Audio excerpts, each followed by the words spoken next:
यदि आप भी चाहते हैं कि SR म्यूजिक का वीडियो सबसे पहले आप तक पहुंचे तो चैनल को सब्सक्राइब जरूर करें, साथ ही साथ बेल आइकन को दबाना ना भूलें।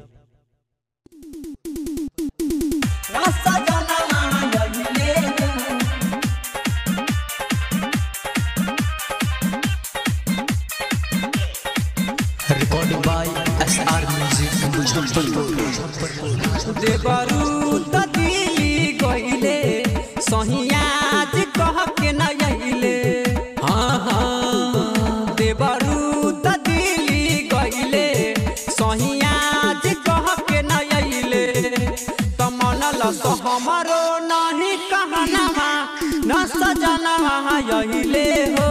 त कैसे करब हम आई के पूजना न सजना आइले हो, न सजना आइले हो।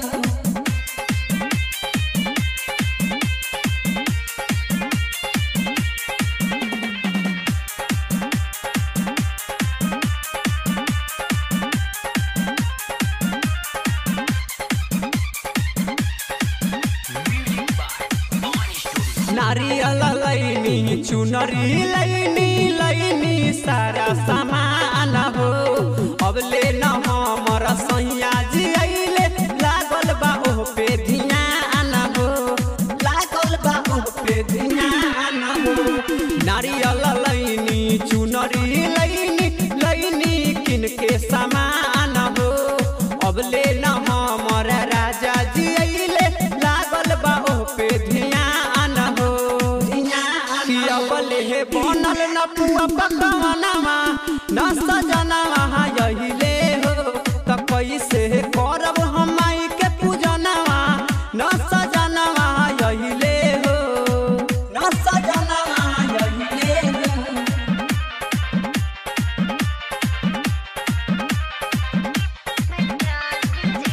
Recording by SR music Muzaffarpur. मन भोजपुरिया पियावा हमके झूठो के असरा धरावेला।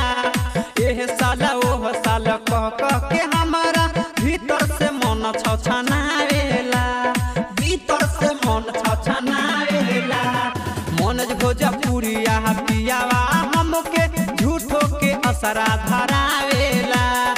एह साल ओह साल कह के हमारा भीतर से मन छछनावेला।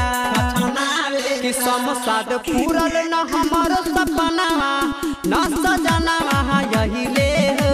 कि कैसे करब हम आई के पूजनावा न सजनावा आइले हो, आइले हो। देवरू दिली गईले सहियाज कह के न आइले। त मनल तो हमरो नहीं कहनावा न सजनावा आइले